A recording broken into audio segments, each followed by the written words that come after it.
Olá, eu sou a Fernanda, do curso de Medicina Veterinária da Anhanguera de Dourados. Venho com a minha equipe falar sobre a histologia do sistema reprodutor feminino na medicina veterinária.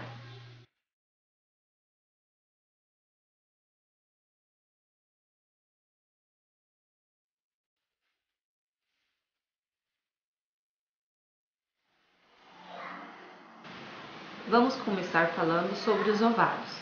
Como todo mundo sabe, são órgãos duplos, direito e esquerdo. O ovário é um órgão maciço oval em forma de feijão ou cacho de uva, dependendo da espécie. Tem como função principal a formação dos ovócitos nos folículos e a secreção de hormônios, estrogênios e progesterona. O ovário apresenta, em sua superfície, um epitélio chamado de epitélio superficial ou cortical, mas também é conhecido como epitélio germinativo, porque é dele que provém as células germinativas primitivas. Esse epitélio é um epitélio cúbico simples, aquele formado por uma única camada de células de forma cúbica e uniforme, com núcleo normalmente esférico. Logo a seguir vem a túnica albugínea, que é formada por tecido conjuntivo frouxo, denso e não modulado, formando uma cápsula que envolve o ovário. Temos no ovário três partes principais: córtex, medula e íleo. No córtex é onde vamos encontrar os folículos e suas evoluções. A medula contém numerosos vasos sanguíneos e regular quantidade de tecido conjuntivo. E o íleo é por onde sai e entra vasos sanguíneos.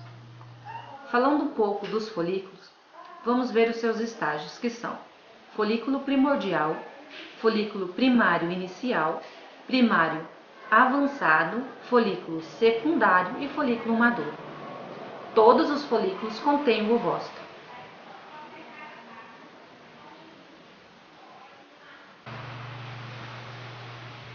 Os folículos primordiais são compostos por um ovócito e uma camada folicular de epitélio plano e simples. Para lembrar, o epitélio plano e simples é aquele também formado por uma única camada de célula, porém essa é achatada e não é uniforme, lembrando um pavimento de rua. O folículo primordial ele vai desenvolver e passar de primordial para primário inicial. O folículo primário inicial tem como sempre a presença do ovócito, porém o epitélio plano e simples que tínhamos no folículo primordial agora passa a epitélio cúbico simples, que cresce a epitélio cilíndrico simples. Com uma maior maturação dos folículos primários, aparece uma camada glicoproteica homogênea celular entre as células da glanulosa e o ovócito. Esta membrana é conhecida como zona pelúcida. O folículo primário avançado, o que vai diferenciar agora é o epitélio, que não é mais simples, mas sim estratificado, ou seja, com mais de uma camada de células. Ao redor desses folículos, organizam células do estroma, formando uma camada, a teca interna. As células desta camada diferenciam-se em células excretoras de esteroides, são bem vascularizadas e continuam mais externamente com o tecido conjuntivo frouxo, a teca externa. As células que formam a teca interna produzem esteroides a partir do colesterol. Já o folículo secundário, este, como o anterior, também possui o ovócito, é constituído pelo epitélio estratificado, porém começa a se formar o que chamamos de antro, que vai apresentar o líquido folicular rico em ácido hialurônico. Este é o principal diferencial para identificar o folículo secundário, a presença do antro e o líquido folicular. O ovócito fica preso à parede do folículo por um pedículo constituído por células foliculares, o cúmulus óculos. Basicamente, são células da granulosa que se prendem ao ovócito, porém, neste momento, quase não se pode observar este fato. E por último, temos o folículo maduro. Agora, o cúmulus óculos é bem visível, assim como o antro e o líquido folicular. Também vemos células em volta do ovócito que no futuro formará a corona radiata. Nessa imagem de uma lâmina, podemos ver o epitélio cúbico simples, túnica albugínea, folículo primordiais, folículo primário inicial, e o folículo primário avançado. Também pode-se observar parte do folículo com um antro já bem desenvolvido. Ao fim desse processo, acontece a ruptura folicular, a ovulação. O ovócito se desprende do folículo junto com as células da corona radiata para ser capturado pelas fímbrias da tuba uterina.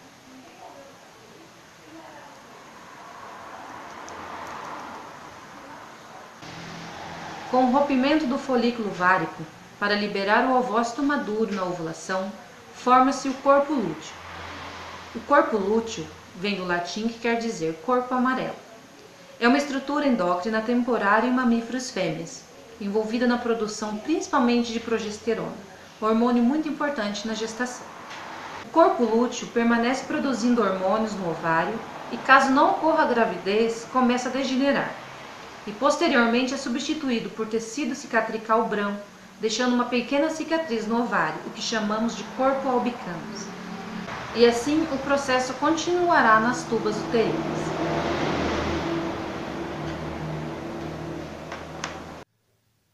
Bom dia, meu nome é Guilherme. Estarei falando do sistema reprodutor feminino e especificamente da tuba uterina, Tubas uterinas, que é par, implantada, que se implanta de cada lado do útero, e é um tubo, é uma estrutura tubular ondulada, aberta, que se direciona ao gameta feminino até o útero. E ela é irregular e tem um calibre de 10 cm de comprimento. A tuba uterina se divide em 4 regiões: parte uterina, istmo, ampola e infundíbulo. Eu vou falar meio resumido aqui que o tempo é curto. Então, tem a parte também do infundíbulo, que é onde ocorre, tem o ovócito, que é liberado após a ovulação. Estarei falando também da parte tuba uterina, que tem o revestimento interno das células epiteliais, refere às fímbrias da porção infundibular até a tuba uterina. São células colunares, não ciliadas, tornam-se metabolicamente mais ativas, aumentando de altura, podendo ser denominadas células intercalares. Submucosa, tem o tecido conjuntivo frouxo, envolta por musculatura lisa de túnica muscular, que consiste em 2 camadas interna circular, externa longitudinal, túnica muscular revestida externamente por uma túnica serosa formada por tecido conjuntivo frouxo e epitélio escamoso simples. Assim finaliza a parte da tuba uterina. Obrigado. Bom, dando continuação aí à histologia do sistema reprodutor feminino, eu vou falar um pouquinho sobre o útero. O útero ele é um órgão muscular oco, que serve para abrigar um embrião, então ele tem que ser oco. Ele é dividido entre córnus, corpo e cérvix, e o útero está suspenso na cavidade abdominal pelo ligamento largo, também pelas artérias, veias e nervos do útero e dos ovários. Eu vou falar um pouquinho sobre a variação que tem das espécies domésticas, Tem uma variação aí.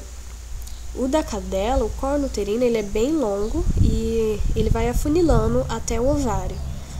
O da porca, ele possui várias curvaturazinhas ali no córno uterino, também é longo o córno uterino, e ele possui essas curvaturazinhas aí como diferenciação das outras espécies.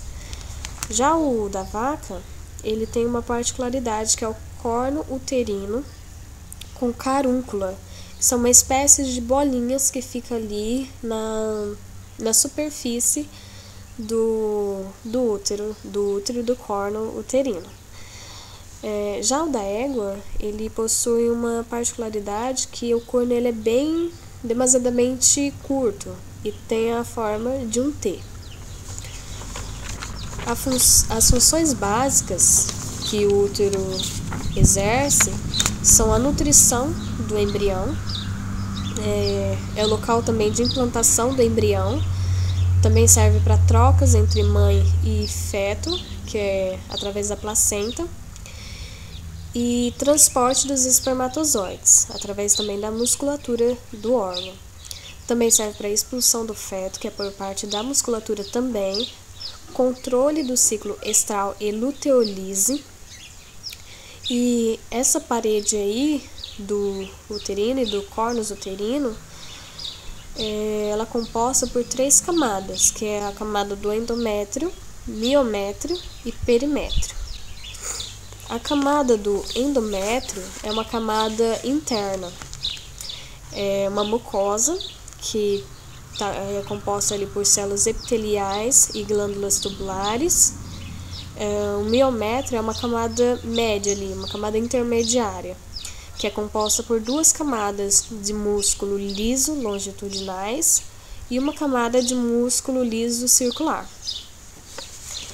E por último, o perimétrio, que é uma camada externa, que é um prolongamento do ligamento largo, que fixa o útero na cavidade abdominal. É composta por tecido conjuntivo seroso. E agora falando um pouquinho do colo uterino, ou cérvix, as funções do colo uterino é isolar o útero do ambiente externo. Ela produz muco cervical, serve para a passagem de espermatozoides, é o local da deposição do ejaculado e também serve de reservatório do ejaculado. Também serve para isolar o embrião do ambiente externo e também tem a função de tampão cervical e muco. Basicamente, são essas aí as funções, tanto do cérvix, ou colo uterino, e do útero, e as suas variações de uma espécie para outra.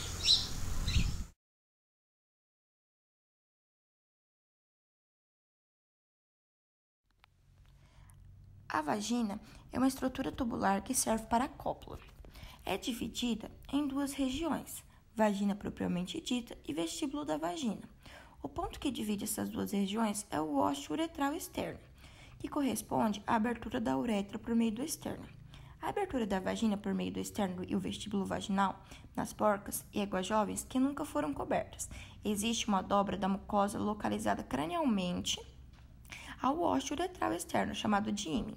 No vestíbulo da vagina, existem as glândulas vestibulares e seus ductos que abrem lateralmente ao ósseo uretral externo. Essas glândulas são sebáceas, produzem feromônios durante o cio. O vestíbulo da vagina se encontra inclinado caudal e ventralmente a relação à vagina, propriamente dita. A junção da mucosa do vestíbulo com pele é chamada de vulva. A vulva apresenta ângulos ou comissuras, uma dorsal e outra ventral. A comissura dorsal tem um formato arredondado e a comissura ventral forma um ângulo agudo, sendo que em éguas ocorre o inverso. O ângulo ventral é arredondado e o ângulo agudo é dorsal.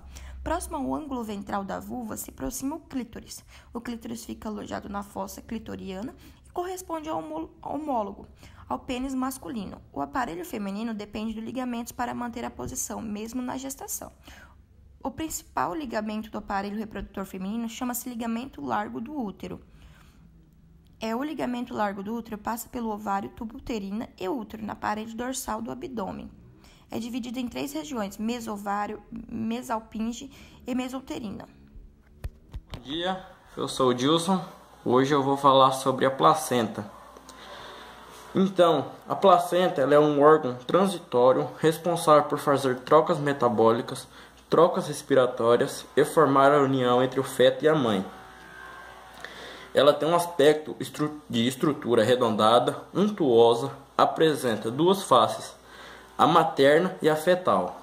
A função dela é proteger, alojar, produzir hormônios, faz a nutrição e respiração e defesa da excreção do feto. A placenta ela tem algumas partes de fixação do embrião ao endométrio, a integração dos tecidos fetais e maternos, a introdução de progesterona e relaxina, expansão do trofoblasto, as células embrionárias formam 3 camadas geminais básicas: ectoderma, endoderma e a mesoderma.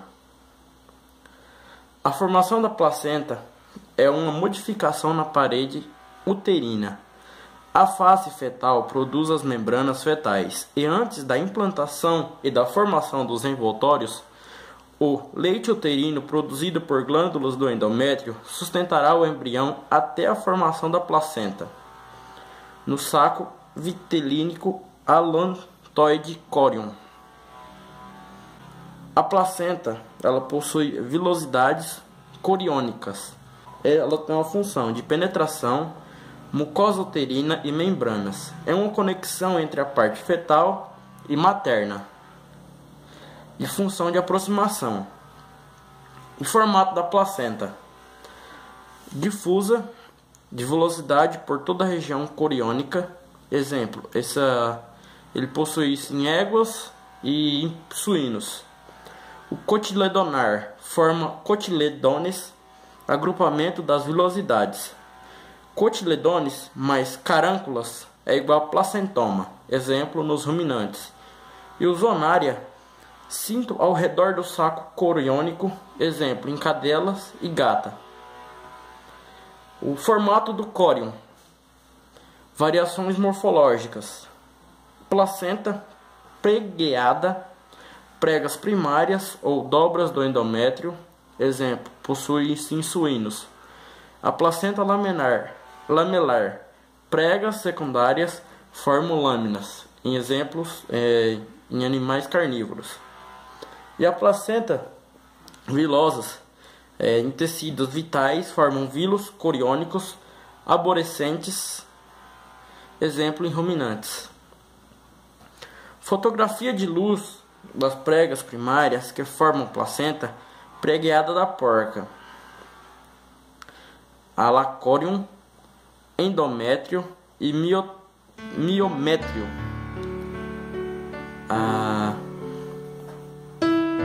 E é isso.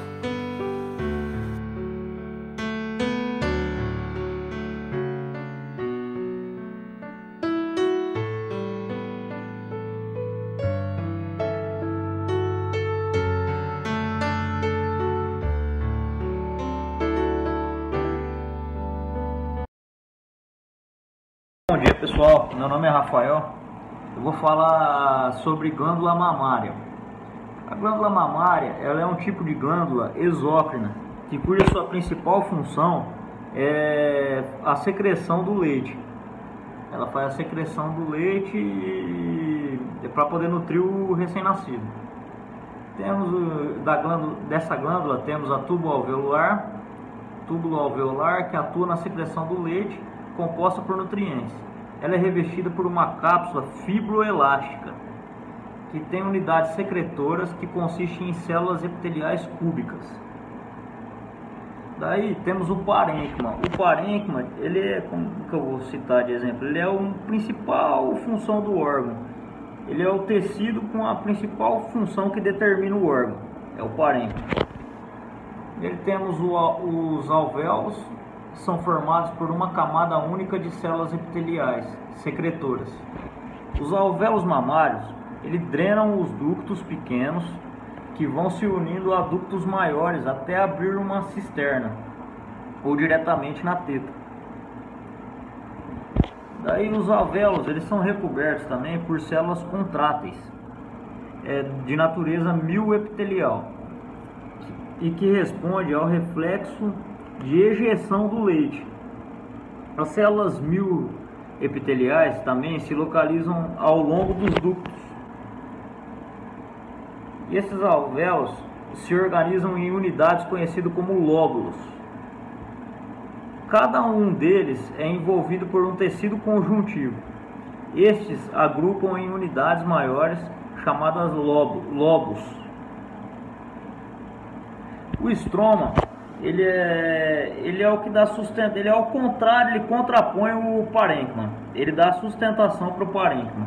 Ele consiste em um tecido conjuntivo, tem gordura, vasos, nervos, e a proporção é parênquima e estroma é controlada pelo mecanismo hormonal. A teta é, com exceção dos monotremados, os monotremados são animais que normalmente estão em oceanos, rios, que são mamíferos que produzem ovos. Com exceção deles, todos os mamíferos apresentam tetas, normalmente pares ligadas às glândulas mamárias. A lactogênese ou galactogênese é a produção do leite. Ela corresponde à diferenciação e multiplicação das células alveolares mamárias. No primeiro estágio, ocorrerá a adaptação das células alveolares para o processo posterior da síntese de leite, adaptação enzimática e morfológica. Neste período, ocorre pequena secreção de leite.